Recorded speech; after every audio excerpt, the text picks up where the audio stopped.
Hi everyone, welcome to my YouTube channel. ಎಲ್ಲರೂ ಹೇಗಿದ್ದೀರಾ? ಚೆನ್ನಾಗಿದ್ದೀರಾ ಅಂತ ಅಂದ್ಕೊಂಡಿದ್ದೀನಿ. ನಾನಿಲ್ಲಿ ಕ್ಯಾಪ್ಸಿಕಮ್ ರೈಸನ್ನು ತೋರಿಸ್ತಾ ಇದ್ದೀವಿ. ಯಾರು ಕೂಡ ವಿಡಿಯೋ ಸ್ಕಿಪ್ ಮಾಡದೆ ಕೊನೆ ತನಕ ನೋಡಿ. ಇನ್ನು ಯಾರೆಲ್ಲ ನಮ್ಮ ಚಾನಲ್ನ ಸಬ್ಸ್ಕ್ರೈಬ್ ಮಾಡ್ಕೊಂಡಿಲ್ಲೋ ಪ್ಲೀಸ್ ಸಬ್ಸ್ಕ್ರೈಬ್ ಮಾಡ್ಕೊಳ್ಳಿ, ಸಪೋರ್ಟ್ ಮಾಡಿ. ಬನ್ನಿ ಹೇಗೆ ಮಾಡೋದು ಅಂತ ನೋಡೋಣ.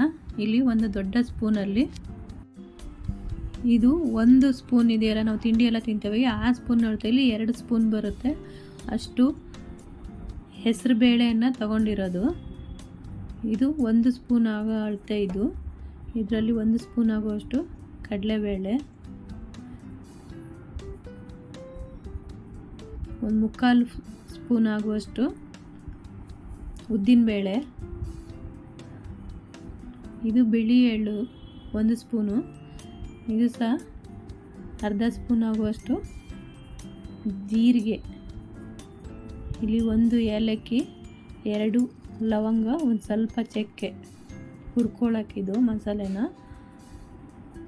ಸ್ವಲ್ಪ ಕಟ್ ಮಾಡಿಟ್ಕೊಂಡು ಎಷ್ಟಾದರೂ ಹಾಕೋಬೋದು. ಇದು ಗೋಡಂಬಿ ಮತ್ತು ಹುರಿದು ಸಿಪ್ಪೆ ತೆಗೆದು ಇಟ್ಕೊಂಡಂಥ ನೆಲಗಡಲೆ ಶೇಂಗಾ ಬೀಜನ ಹುರಿದು ಸಿಪ್ಪೆ ತೆಗೆದು ಇಟ್ಕೊಂಡಿರೋದು, ಉಪ್ಪು ಮತ್ತು ಎಳ್ಳು, ಬಿಳಿ ಎಳ್ಳಿದು, ಒಣ ಕೊಬ್ಬರಿನ ತುರಿದಿಟ್ಕೋಬೇಕು. ಈ ಥರ ಖಾರದ ಪುಡಿ ಮತ್ತು ಅರಿಶಿನ ಪುಡಿ. ಇವಾಗ ಒಗ್ಗರಣೆಗೆ ಕ್ಯಾಪ್ಸಿಕಮ್ ಮತ್ತು ನೀರುಳ್ಳಿನ ಈ ಥರ ಉದ್ದುದ ಕಟ್ ಮಾಡಿ ಇಟ್ಕೋಬೇಕು. ಕ್ಯಾಪ್ಸಿಕಮ್ ನೀವು ಹೇಗಾದರೂ ಕಟ್ ಮಾಡೋದು, ದಪ್ಪನಾದರೂ ಕಟ್ ಮಾಡ್ಬೋದು, ಸಣ್ಣಕ್ಕಾದರೂ ಕಟ್ ಮಾಡಿ ಇಟ್ಕೋಬೋದು. ಇವಾಗ ಇದನ್ನು ಒಂದು ಬಾಣಲಿ ಇಟ್ಕೊಂಡು ಒಂದು ಅರ್ಧ ಆಗುವಷ್ಟು ಹುರ್ಕೋಬೇಕು. ನಿಮಗಿಲ್ಲಿ ಬೇಗ ಹುರಿಯೋದನ್ನು ತೋರಿಸಿದ್ದೀವಿ. ಅಂದರೆ ಒಂದು ಸ್ವಲ್ಪ ಹುರ್ಕೊಂಡಾದ್ಮೇಲೆ ಹೆಸರು ಬೇಳೆ ಹಾಕ್ಕೊಂಡು ಹುರ್ಕೊಳ್ಬೇಕು.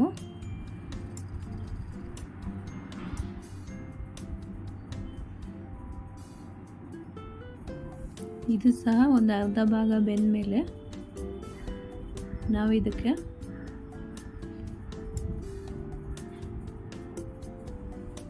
ನೋಡಿ ಚೆನ್ನಾಗಿ ಈ ಥರ ಹುರ್ಕೋಬೇಕು. ಇವಾಗ ಜೀರಿಗೆ ಮತ್ತು ಉದ್ದಿನಬೇಳೆಯನ್ನು ಕೂಡ ಹಾಕ್ಕೊಂಡು ಸಣ್ಣ ಉರಿಯಲ್ಲೇ ಕಪ್ಪಾಗದೆ ರೀತಿ ಹುರ್ಕೋಬೇಕು. ಇವನ್ನ ಇಲ್ಲ ನೀವು ಬೇರೆ ಬೇರೆ ಹುರ್ಕೊಳ್ತೀನಿ ಅಂದರೆ ಬೇರೆ ಬೇರೆ ಕೂಡ ಹುರ್ಕೋಬೋದು. ಇವಾಗ ಇದಕ್ಕೆ ಚಕ್ಕೆ, ಲವಂಗ, ಏಲಕ್ಕಿಯನ್ನು ಕೂಡ ಹಾಕ್ಕೊಂಡು ಹುರ್ಕೋಬೇಕು.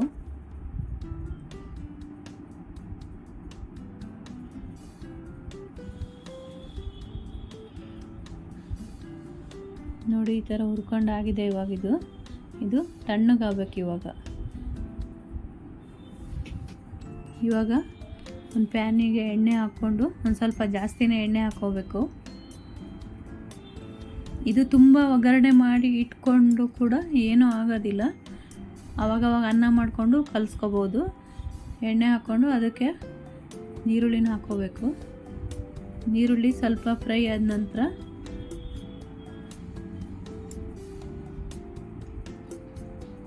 ಇವಾಗ ಇದಕ್ಕೆ ಸ್ವಲ್ಪ ಉಪ್ಪು, ಅರಿಶಿನ ಹಾಕೋಬೇಕು ನೀರುಳ್ಳಿ ಬೇಯಲಿಕ್ಕೆ.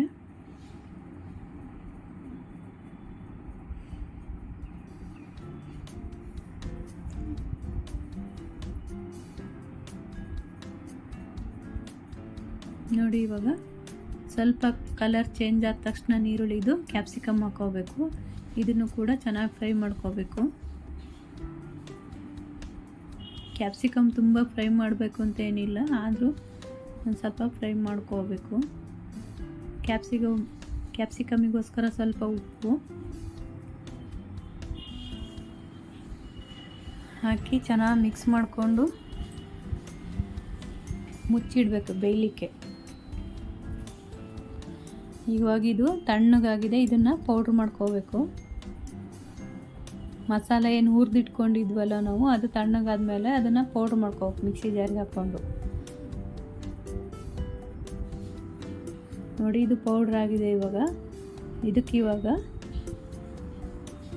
ಖಾರದ ಪುಡಿ ಹಾಕ್ಕೋಬೇಕು. ನಮಗೆ ಎಷ್ಟು ಖಾರ ಬೇಕೋ ಅಷ್ಟು ಖಾರದ ಪುಡಿ ಹಾಕ್ಕೋಬೇಕು. ಚಿಲ್ಲಿ ಪೌಡರ್,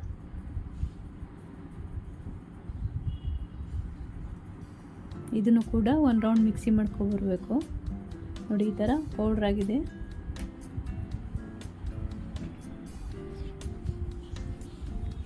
ಇದು ನೋಡಿ ಆವಾಗವಾಗ ಮಿಕ್ಸ್ ಮಾಡ್ಕೊಳ್ತಾ ಬೇಯಿಸ್ಕೊಳ್ತಾ ಇರಬೇಕು.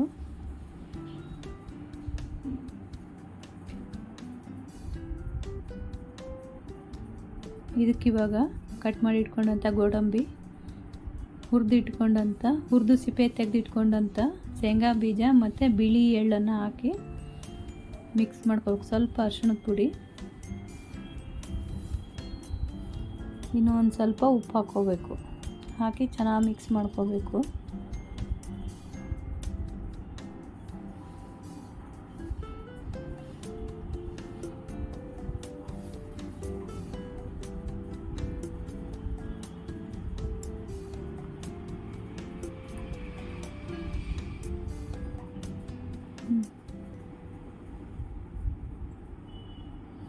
ನೋಡಿ ಇವಾಗ ಇನ್ನೊಂದು ಸಲ ಮುಚ್ಚಿ ಬೇಯಿಸ್ಕೋಬೇಕು.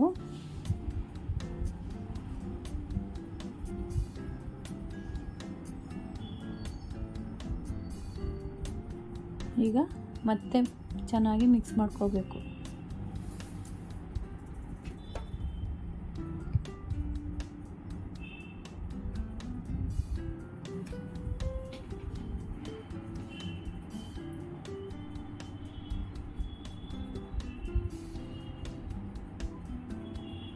ಇವಾಗ ಆಗಿದೆ. ಇದು ಇನ್ನೊಂದು ಸ್ವಲ್ಪ ಬೇಯಿಸ್ಕೊಂಡು ತಗೊಂಡ್ರೆ ಆಯಿತು.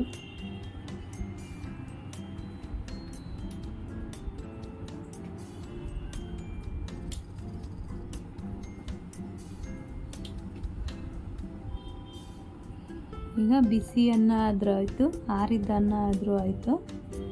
ಇದು ಇವಾಗ ನಾವು ಬಿಸಿ ಅನ್ನ ಮಾಡ್ಕೊಂಡಿದ್ದು, ಬೆಳಗ್ಗೆ ತಿಂಡಿಗೆ ಮಾಡ್ಕೊಂಡಿರೋದು ಬಿಸಿ ಅನ್ನ ಮಾಡಿಕೊಂಡು ನೀವು ಈ ಥರ ಒಗ್ಗರಣೆ ಮಾಡಿಟ್ಕೊಂಡ್ರೆ ಯಾವಾಗಾದರೂ ಮಾಡ್ಕೋಬೋದು. ಈಗ ಮಾಡಿಟ್ಕೊಂಡಂಥ ಒಗ್ಗರಣೆ ಎಲ್ಲ ಹಾಕ್ಕೊಳ್ತಾ ಇದ್ದೀವಿ ಕ್ಯಾಪ್ಸಿಕಮ್ಮಿಂದು. ನೋಡಿ ಈಗ ಪುಡಿ ಕೂಡ ಅದ್ರ ಮೇಲೆ ಹಾಕ್ಕೊಳ್ಬೇಕು. ಎಷ್ಟು ಸಹ ಬೇಕೋ ಅಷ್ಟು ಪುಡಿ ಕೂಡ ಹಾಕ್ಕೋಬೇಕಾ.